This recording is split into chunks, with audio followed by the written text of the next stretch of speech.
pernah difitnah selingkuhan gara-gara ketinggalan rombongan, terus harus pulang dengan sahabat yang jadi bagian nisirnya pasukan dan paling belakang dia yang akan pulang, namanya Sofwan.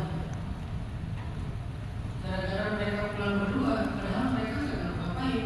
Bahkan Sofwan itu laki-laki yang sangat soleh yang menjaga kehormatan. Dia jalan, Aisyah ternyata kontak, gak boncengan. Jadi sangat terjaga pulangnya, cuma berdua. Ada kondisi darurat tadi ya. Difitnah mereka selingkuh, difitnah selingkuh, difitnah macam-macam, sampai satu kota Madinah itu memfitnah Sayyidah Aisyah, sampai Nabi dan Abu Bakar pun gak bisa membela Aisyah. Kan harusnya membela Aisyah itu suaminya Rasulullah atau ayahnya Abu Bakar.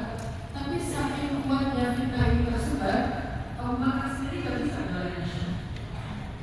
Saking kuatnya fitnah ini tersebar, Rasulullah sendiri bingung antara kecewa dengan sedih gitu. Sehingga Nabi sendiri gak bisa membela Aisyah.